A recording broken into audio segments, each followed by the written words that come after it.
I knew, the instant I stepped into the house, that this Christmas dinner would be a disaster. Not that it was a surprise, it was always the same. But this time, I was determined to keep calm, not to let anything shake me. I'm Ruby, the youngest of 3 siblings. However, being the youngest never brought me sweetness or affection in my family. On the contrary, it was always a reason for them to treat me with condescension. At 28, I'm already used to it. For them, I'm still the baby. I don't have a husband or children, like my older siblings, but I've found success in other ways. I have a career I'm proud of, a small but loyal circle of friends, and an independence they don't seem to grasp. For them, life is about marriage and children, nothing else matters. Christmas dinner has always been a grand event for our family. It was one of the few occasions we gathered at my parents' house, a huge, old Victorian building that's been in the family for generations. It's the kind of house that looks perfect for family photos, but it's a nightmare to clean. I've always hated that place, it's cold and distant, just like my parents. But it's tradition, so every year, I went, even preferring to be anywhere else. I went, because, after all, we're family. I arrived shortly after the others. My older brother, Ethan, was already there with his wife and 3 children, making noise as they set the table, as if the house were theirs. Then came Sabrina, my sister, with her husband and baby, always impeccable, always polished, always showcasing her perfect life. My parents were in the kitchen, bustling and acting like they had everything under control, while managing to make everyone feel like they were 5 years old again. As usual, I walked in silently, hoping to avoid the drama that would surely unfold. When my mother saw me, her face lit up with that fake smile she always wore, the kind that made me feel like I wasn't truly welcome, but would be tolerated for the sake of the holiday. "Ruby, darling," she said, giving me a hug that felt more like an obligation than affection. "So glad you could make it. You can grab a seat." I barely had time to reply before my father called from the other room, his voice echoing with that authority he used to remind everyone he was still the man of the house. "Dinner's almost ready. Ethan, Sabrina, please get the children settled." I stood there for a moment, unsure what to do. I wanted to say something, but it was Christmas. I didn't want to make a scene, not yet. It was then that my mother, with that subtle way of turning everything into a lesson, spoke again. "Ruby, why don't you sit at the kids' table? We have a special spot for you there with your cousins." I froze. I couldn't believe it. My mother, with her sweet, sugary tone, had just asked me to sit at the kids' table. The one they set up every year with a collection of mismatched chairs, paper plates, and half-hearted decorations. I looked at the dining room. The adults' table was beautifully set, with fine china, wine glasses, and candles that gave everything an elegant, adult air. There, at the head of the table, sat my father, in his usual self-satisfied pose, surrounded by my married siblings. There was no space for me, however. I looked back at my mother, trying to hold back the anger simmering inside me. I felt the familiar sting, the one I always felt when they tried to remind me that I wasn't good enough in their eyes. It wasn't the first time they made me feel small, but this was different. It wasn't just a comment or a side glance, it was deliberate. They knew what they were doing. I forced a smile, but it didn't reach my eyes. "Of course, Mother." "Thank you," I said, trying to keep my voice steady. She smiled too, but there was something in her expression, something that said she didn't really care how I felt. It was all about keeping up appearances, making sure everything was perfect. I don't think she even realized how much it hurt to be dismissed like that. Without another word, I walked to the kids' table, my stomach churning with every step. It's not that I expected anything better, but for a second, I thought that maybe, just maybe, they would treat me with dignity, like an adult. I sat down on the small plastic chair, surrounded by toddlers more interested in their mashed potatoes than the strange silence I felt in the air. My cousins were in their own world, completely ignoring me. I looked at the plates in front of me, a sloppy mess. It was as if they hadn't even tried to make it look good. I could have sworn I saw one of the toddlers drop a piece of broccoli under the table, and I wanted to scream. That's when it hit me, this wasn't just about the table. It wasn't about tradition or Christmas spirit. It was about them seeing me as less. They weren't even trying to hide it anymore. And in that moment, something inside me broke. I stood up silently, the weight of the decision pressing down on me. I didn't need to say anything. I didn't need to scream or make a scene. I just grabbed my coat, tossed it over my shoulder, and walked straight for the door. As I opened it, my mother's voice called out to me, almost too late. "Ruby, where are you going?" she asked, her voice now mixed with confusion and a hint of irritation. I didn't look back. "I'm leaving," I said, my voice cold. "Enjoy dinner." The door closed behind me with a thud. The cold air hit me like a wave, but I didn't care. My car was parked just down the street, and I drove away. The sound of my parents' frantic calls faded in the distance. I drove for hours, aimlessly, until I finally stopped at a quiet diner. Sitting in a booth, alone, I ordered something hot. My hands were still shaking from the adrenaline. I couldn't remember the last time I'd felt such anger and relief at the same time. That's when my phone started exploding, texts, missed calls, the usual. I looked at the screen. It was my family, Ethan, Sabrina, even my father, all calling and messaging. But the one that stood out the most was from my mother. "Where are you? We need to talk. This isn't funny, Ruby." I felt a smirk curl on my lips. The kind of smile that had been forming all night. I wasn't going to answer, not yet. The ball was in my court now. They had no idea what was coming next. I put my phone on the table and took a sip of my coffee, watching the steam rise into the air. What would I do next? That was the question. And believe me, they wouldn't like the answer. I stayed in that diner for an eternity, my phone vibrating every few minutes. The messages grew more desperate, each one trying to pull me back into their little game. Ethan sent me one first. "Ruby, this isn't funny.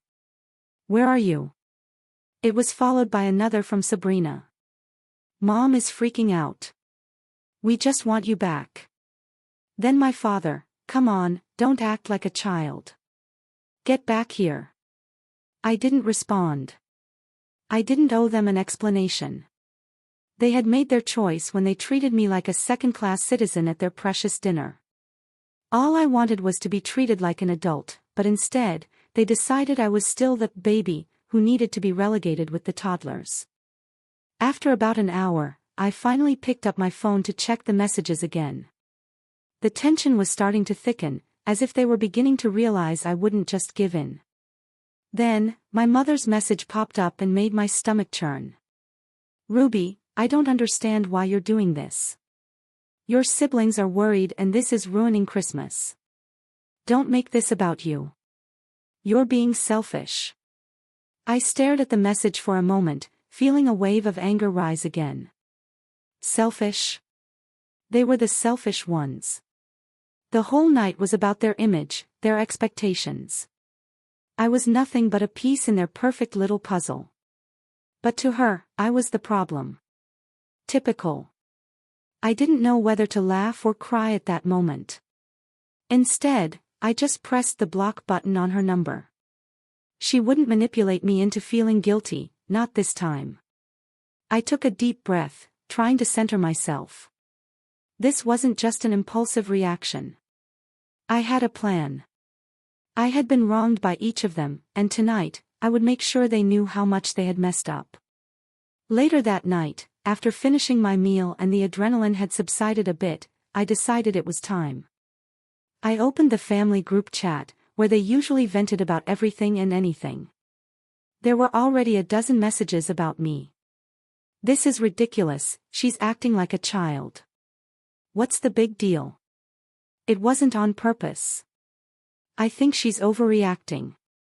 I scrolled through the messages, my fingers itching. I knew I could just ignore them, but that would be the easy way out. No. I needed them to feel it. I needed them to understand that their treatment of me had consequences. I started typing, slowly at first, but then my words gained speed. It wasn't just about tonight, it was about everything they had done to me over the years. You don't get it, do you? You really don't get it. This isn't just about a seat at the table. It's about how you've treated me my whole life. Like I'm not good enough, like I'm invisible unless you need something from me. I'm the only one who doesn't get praised for following the same script as you: get married, have kids, play the game. But I've built my own life and I'm doing just fine. So maybe it's time you acknowledge that. I paused before sending, letting the weight of my words sink in. For the first time in a long time, I felt like I had control of the situation. I wasn't begging for their approval anymore.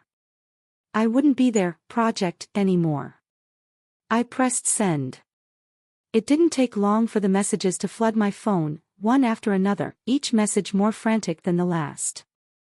The first was from my father. "Ruby, this is ridiculous, you're being dramatic, get over it." Sabrina quickly followed him. "You can't just leave like that and not expect everyone to be upset. What did you think was going to happen?" Ethan chimed in, "We didn't do anything wrong, Ruby. You need to calm down and come back before we get tired of your tantrum." Each message hit harder than the last. They still didn't get it. They were still trying to put the blame on me, still making it seem like it was my fault for them treating me like garbage. I didn't reply.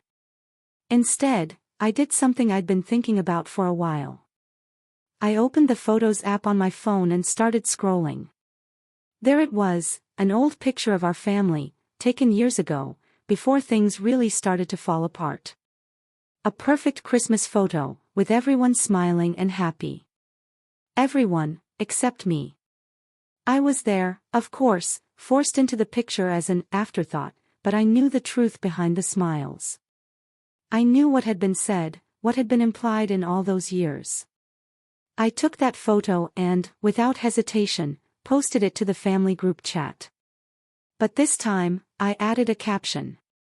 "Here's to the perfect family, always making sure the youngest knows her place." Then, I turned off my phone. I let the silence settle around me, feeling finally free from their chains. I didn't know what would happen next, but I didn't care. They had pushed me too far, and now I was fed up. I didn't check my phone for hours. It was almost surreal to sit there without the constant buzzing and ringing of their desperate messages. The silence was strangely calming, and I felt a peace I hadn't felt in years.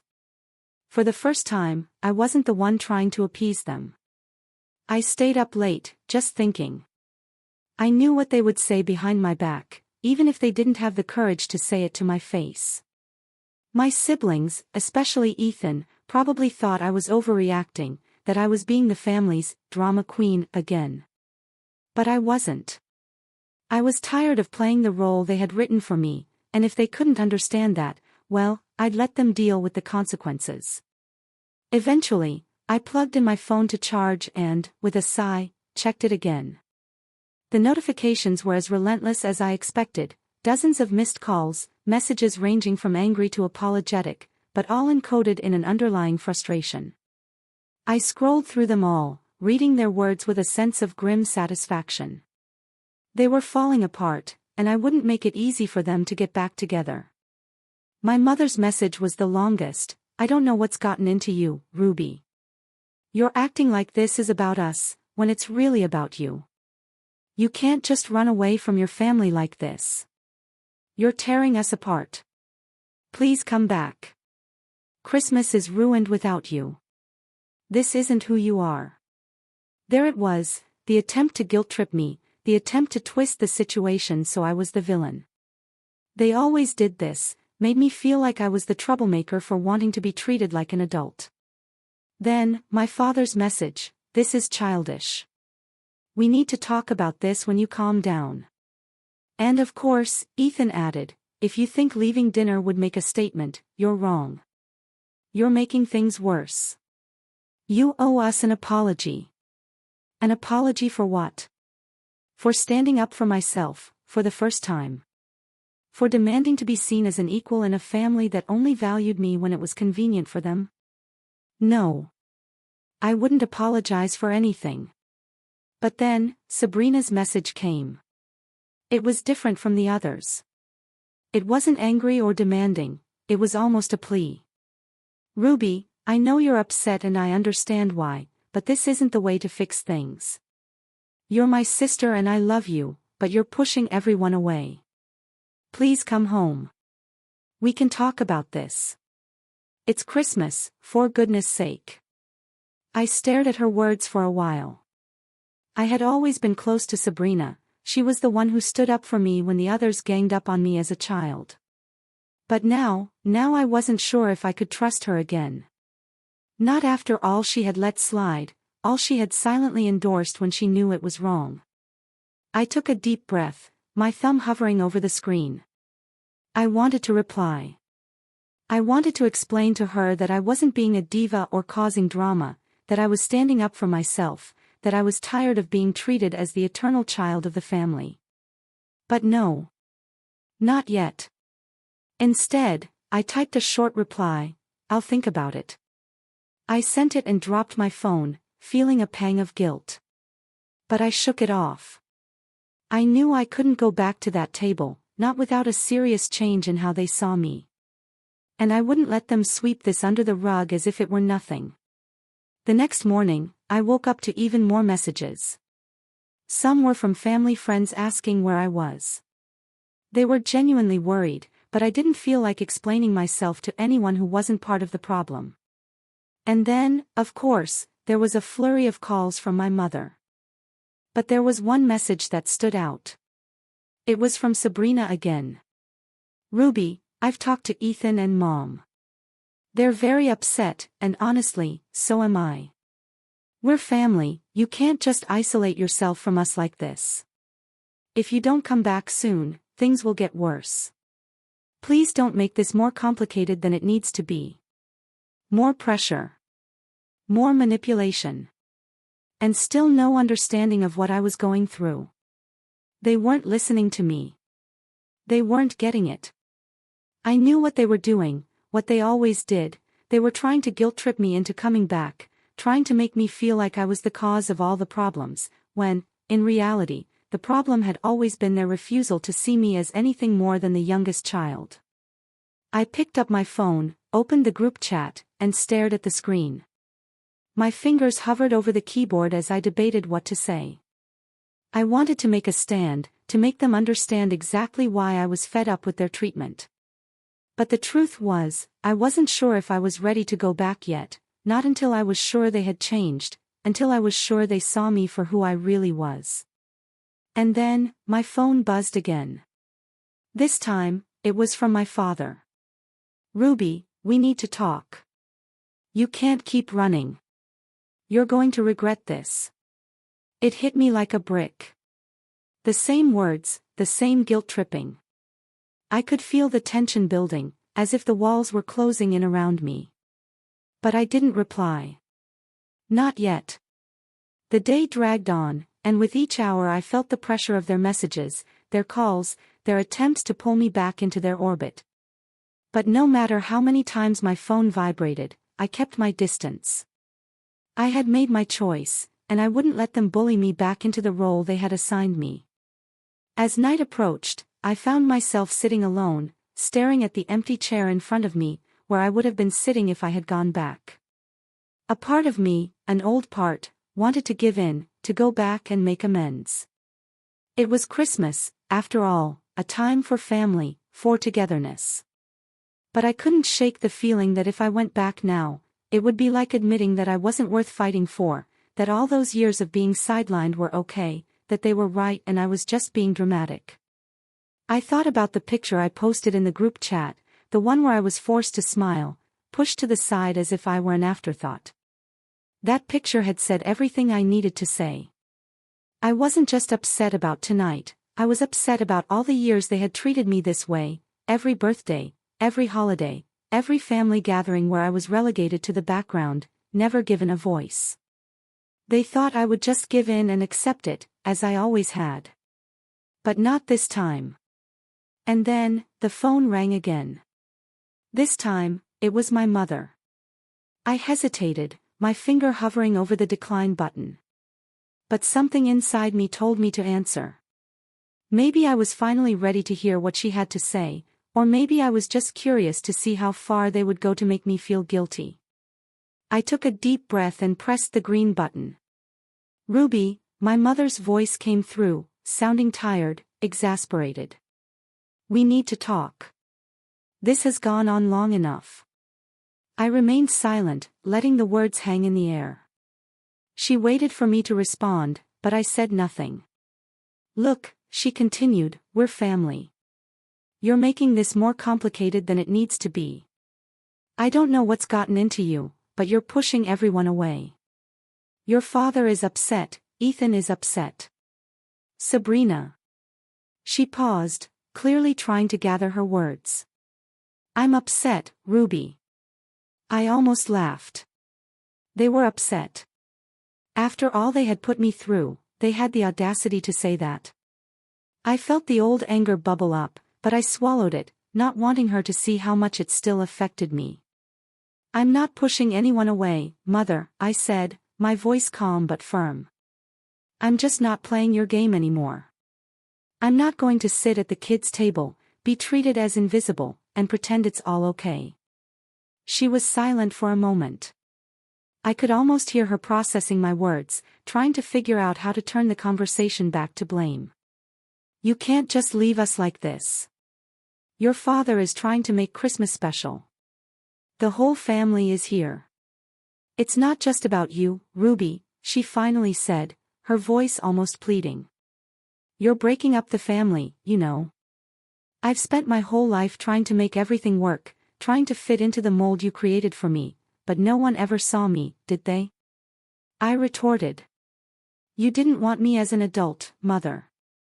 You wanted me to be the little girl forever, and tonight was the last straw." She was silent again, and I could tell I was getting to her. For the first time, she was hearing what I was actually saying. It wasn't just about the seat at the dinner table, it was about how I had been treated my whole life. "I'm sorry, Ruby," she finally said, but her voice was soft, uncertain. "I didn't know you felt that way." "Yeah, well, it took me a long time to realize it too," I replied, my voice softening a little. "But I'm tired of pretending." There was a long pause, and I could feel the tension in the air, even over the phone. For the first time in a long time, I felt like I was finally being heard, that I had control of the situation. And that felt good. It felt empowering.